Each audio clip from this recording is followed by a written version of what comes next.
Hi guys, it's Emily from Novel Novels and welcome to today's video. This is my February wrap up part 1. Now, I'm filming on the 14th, which is exactly halfway through the month. Yeah, I know sometimes I play around with it, but it works this way anyway. It's Valentine's Day, so happy belated Valentine's Day to all of you. And sharing the love, I wish you all I hope you all had a great day and you're all amazing. So, because of that, I did have a bit of a theme this month. Like I said, today is filming. I'm hoping I might finish one book today, but I'm going to start. I'll just let you know, I'm starting Jamaica in today, which probably would have been finished by the time this goes live. I'm hoping to maybe only read a little bit of that because I want to have a very light day today because it's busy and it's Valentine's Day, so I thought I'd go with the whole pink theme. But just let you know what I'm currently reading, and I am about halfway through The Break by Marion Keyes, which I'm reading with the lovely Gemma, who was previously Read About Gem. And I'm enjoying it. It does tackle cheating quite a lot because obviously the whole title of it is The Break. It also talks about feminine people, the women sort of finding their place and being more than just a partner. And this lady's got her 2 daughters and her niece, who is like a daughter to her. We do go backwards and forwards to her past, and leading up to obviously what made her husband want this break and what it's doing to her. But you're also feeling like you're seeing her develop as this book goes on. There have been some OMG moments already. I am liking it. I don't know how much I'm loving it, but it has made me want to read The Grown-Ups by Marion Keyes and a lot more of Marion Keyes books. But because they're so chunky, I think what I will do is I'll probably read the 2 that I've got and then start buying them and reading them gradually, because I think they are very big books. But this is a new to me author. I know she's an Irish author, so probably should have been reading it in March. But she is good. Definitely liking the writing. There are a lot of characters, but the family dynamics in it is very good. It's a bit different. It's the whole Irish family dynamic, but I am enjoying it. So you'll hear a lot more of this in the wrap-up part 2, but I am enjoying it. This week I will aim to finish Nickleby, which I'm reading for my Dickens project. I know Katie from Books and Things is reading it.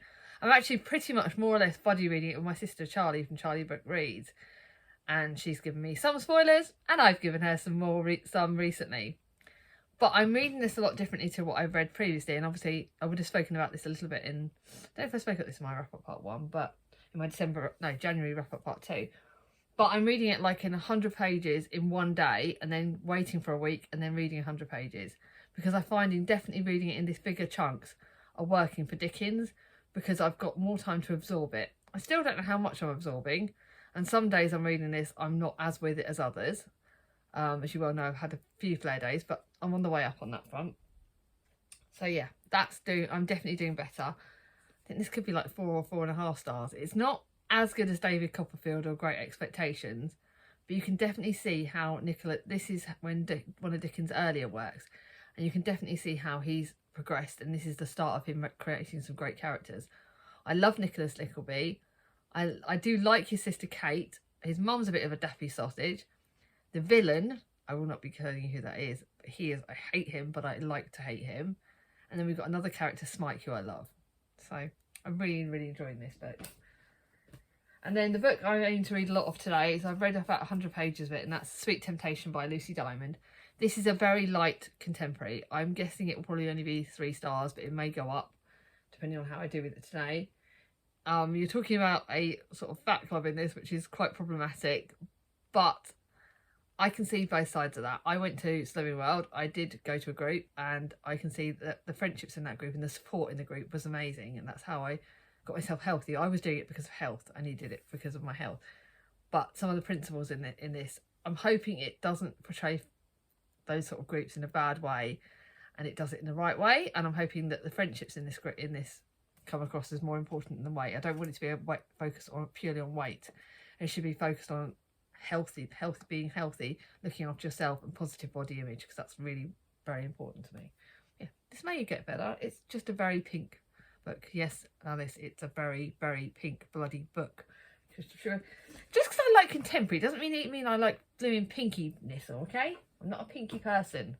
No, I'm not. I'm more the red. See, the red theme. So now on to the books I've already read. I do not want this video to be too long, because Thomas is going to kick off that I'm up here for too long. So the first one is the book I read for my classics project, and that was The Adventures of Tom Sawyer. This was 3 stars, and it's my only 3 stars of the month so far. It definitely picked up in the second half when you actually got to meet Huckleberry Finn, excuse me.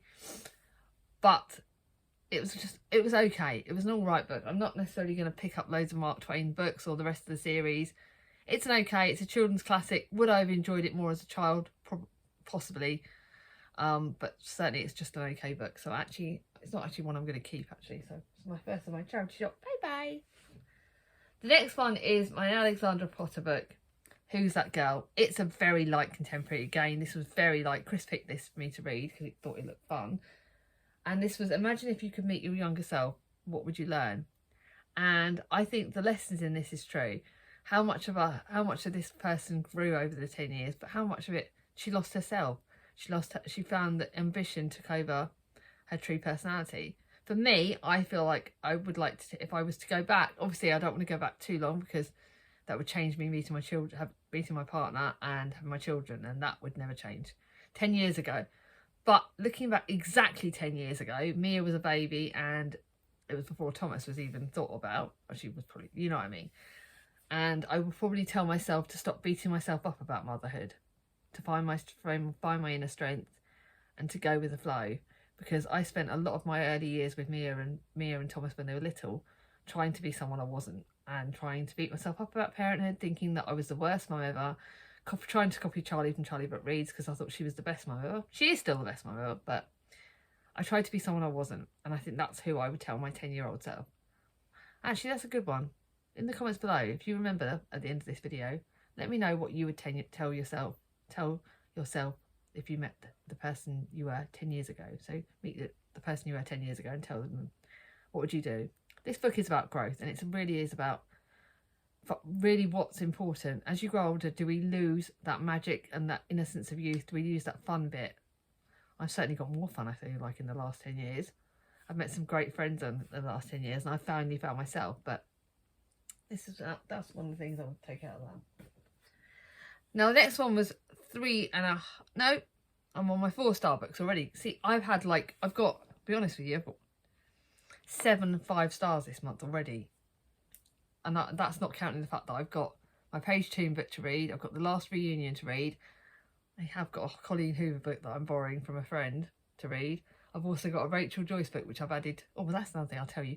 I've added The Music Shop by Rachel Joyce to my TBR. And I've read The Tiger's Wife by T.A. Bright to my TBR for the rest of the month. So I've got some exciting books that I've now added onto my TBR. So hopefully the second half will go well. I'm going to really try and learn from my lessons. I've added some books that I wasn't thinking to. But yeah, I've only got like 3 4-stars, and then I've got 2 4.5 stars. So again, this month is going fantastically. My first 4-star is a book that I read in one day. It was a chunky book. It's Netties Secret by Dilly Court. Now, Dilly Court is an author that Danny from Danny's Book World recommended to me. And this book is actually set in London in 1875, but it also is set in France, following on from this. And we meet Nettie Carroll has got a very hapless father, and she's had to grow up. Nettie has had to grow up on the edge. She's grown up quickly. She had to do sewing and basically look after her father. And then something happens, and they have to emigrate to France, and they meet some people, and they build their own little community and their own extended family. And there's very much mystery, and there's excitement, and it's fun. And this is my first, but it will not be my last Dilly Court. I definitely like her writing. I'll be honest, I like the fact the typeset was big. Which for someone as I'm getting older, I'm definitely finding I like the typeset being big. So, really enjoyed it. Flew through this. Thoroughly recommend the author. Then the next one was the one for my Tudor along. I finished it early. It was probably one of the shorter Tudor books. So, I know Catherine Parr next month is going to be chunky. We will be talking about this on the 3rd of March on Gem's channel. And we'll talk about it more then, so I won't be going into too much detail. But this is about Catherine Howard, the Tainted Queen. I won't give away spoilers, but a lot of people know what happened to her. But this is her story. And talk about manipulated, talk about tainted, but she kind of, yeah, you'll find out my views a lot. But this is interesting to find out how she became who she was. And was she, and the debate is, was she the orchestrator of her own demise? We'll talk about that more on the Zoom chat, on the live show. So I did enjoy it. That's being a kept one. It's my first of my keepies. Then another pink book. This book I bought when I went out with Alice and Jem and my sister Charlie. And this was Just Got Real by Jane Falvin. This book has now recently gone out in paperback. And I know Tandem did a read along. I didn't go for that because obviously I do it myself. This is a fun contemporary. It's about getting revenge on a naughty man who's manipulated, and it's about friendship, and it does tackle grief, and it does tackle, I would say, I think domestic abuse in the mental health sort of way. But I really think, to me, no, it really does tackle basically a bit about cheating and about manipulation and grief. Really does, very much so. And I think it's done really good. I love the female friendships in this. I love the fact that Joni gets her feist back. And I love the fact we meet some other fantastic women. And the friendships in this are fantastic. The mother-daughter relationship between Joni and her daughter is amazing. Really enjoyed this. Very fun. Very good, 4 stars. My charity shop is going to hate me. I've got massive piles for them. Now, the next 2 books are 4.5 stars, and I'm going to keep one of them because it was a gift from Charlie from Charles Heathcote. But this one was one that is 4.5 stars. It's Helen Dunmore, and it's The Siege. It's my first Helen Dunmore, I think. I might have read one more, but it's definitely not going to be my last. I think Charlie bought me this because he thought I might like it, and he bought it for my birthday last year. It is dark, but he thought I'd enjoy it. It's 4.5 stars, so yes, Charlie, I did enjoy it. But it is one that I'm going to be saving for another time when I'd like to reread it, because it was that dark and that sad that I think it's one I want to read slower next time, and not when I'm on a pushing to get loads of books. By the way, I have kind of pushed myself this month because I've bought quite a lot of books already, and March is going to be worse because it's my birthday month. Yeah, so I'm trying to read a bit quicker, which I probably shouldn't do. But this is basically about a story of epic love, war, life and death, and it does tackle death. It's very sad, very dark, very sad, but very, very well written. And it's the story of what happened in Leningrad in the September of 1941. Hitler orders the German forces to surround the city at the start of the most dangerous and desperate winter in history. 2 pairs of lovers, Anna and Andre, Anna's novelist father and band actress Marina. The siege becomes a battle for survival. They soon discover what it's like to be hungry, to the point where you boil shoe leather to make soup, so cold that you burn furniture and books. Very, very sad, but very well written and very awe-inspiring. So that's my keepie. The next one was The Snow Child by Ewan Ivy. I can't say that name, I'm so sorry. And this was another very, very good book. It is a bit of magical, I would say magical realism, a bit of fantasy, a bit of historical fiction. I think I counted it as fantasy. And it's about the Snow Child and Alaska in the 1920s. Jack and Mabel have staked everything on a fresh start in a remote homestead. But the wilderness is a start place, and Mabel is haunted by the baby she lost many years ago. When a young girl appears mysteriously on their land, each is filled with wonder, but also foreboding. Is she what she seems? And then can they find room in their hearts for her? This is a very beautifully well-written book. A perfect winter book, and I really, really enjoyed it. 4.5 stars all the way, but it was just such a good book. But I want other people to read that, so I'm going to take that back to the charity shop. Actually, charity shop's not getting very many. They've only got like 5 books for me this month. That's got to be good, isn't it? Now, the next books are all my 5 stars. I have got 1, 2, 3, 4, 5, 6, 7. So I would love to know, can you guess which books are my favourite? I'm going to have 2 favourites because I'm being cheeky. But one is actually probably going to go into my favourites of next year, and it's one that surprised me. So, oh, did I give you guys clues then? So the first book that's 5 stars is 5 Little Pigs by Agatha Christie. It was my first Agatha Christie, and it was for my friend's favourite author's choice for the month. Alice reckoned I would love it, and she was right. It is my first Agatha Christie, but by no means will it be my last. It is an incredible, incredible book. It's mystery. It's my first Poirot, although it's not his first Poirot. I think it's like quite low down in the list. And it's a case of murder. Is a case of murder whether it happened yesterday or 16 years ago. A 21st birthday is time for celebration, a time to look forward to your future, to marrying your fiancé, a time to forget that your father was poisoned by your mother and that she died in prison when you were only 5 years old. And basically, Carla wants to clear her mother's name because she didn't think her mother killed her father. And so she gets Poirot to look into it. And I did not guess the killer. I would not have known, even at the very, very end. So this is how good his writing, Agatha Christie's writing is. It's incredible. I love this book, and it's one that's made me desperate to buy. I'm basically now going to be hunting for all of Christie's works, but especially Pyro. I think Pyro's character was incredible, and I can see why Alice loves Pyro out of all of... I probably need to try Miss Marple, but I can see why Alice loved Pyro. It's brilliant. Then the next two are the two books I read for the Doris Ahoy. I can't even remember what the read-along's called, but it's for reading the Doris books. First of all, I read Indisputably Doris and then Doris Ahoy. Indisputably Doris took a bit longer, and then Doris Ahoy I read like in one day. Doris Ahoy is very much followed on from Indisputably Doris, so you need to read them in order. And I can't really give much away about Doris Ahoy because unless you've read that one. But Indisputably Doris is about when Pandra O'Malley is basically fighting for the position of chairwoman of the Women Institute against Doris, and something happens in this. This is the first book.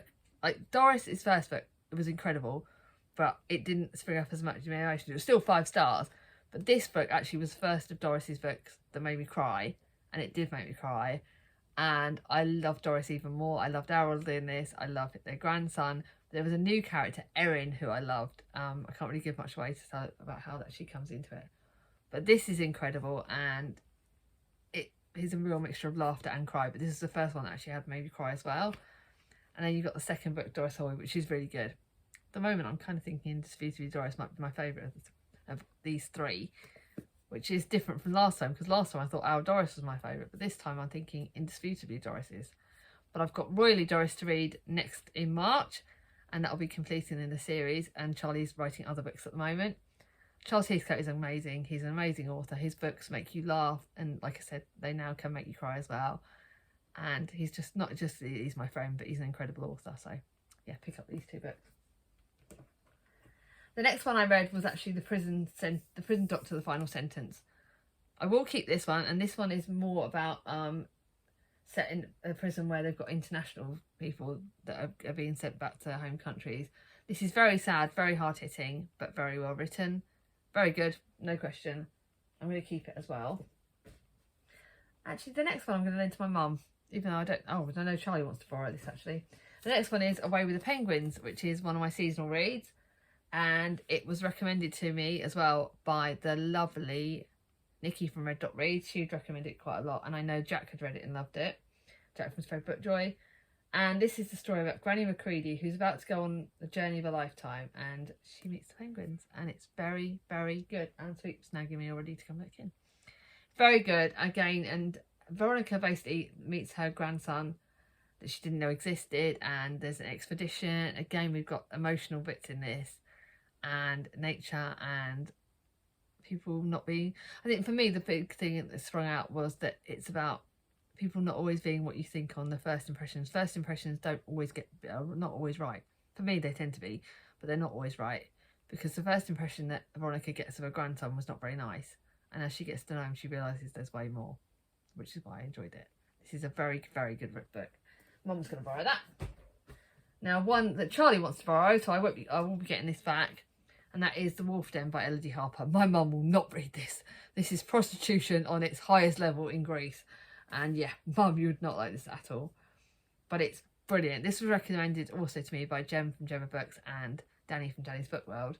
And Amara was once the beloved daughter until her father's death plunged the family into penury. Now she's owned by a man she despises and lives as a slave in Pompey's infamous brothel.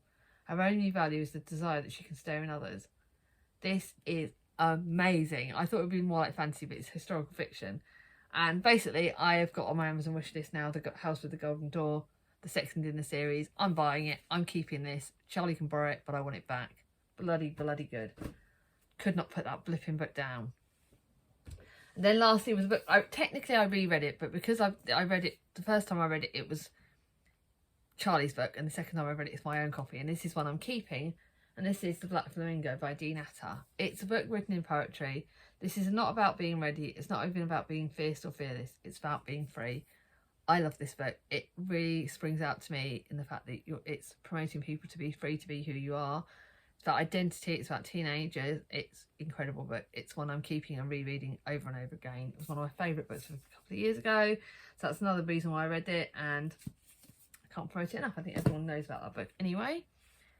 So while I'm letting you think about which books are going to be my favourite books, I do want to fill you in on some positive stuff, which is obviously I'll be doing my positivity journal at the end of the month.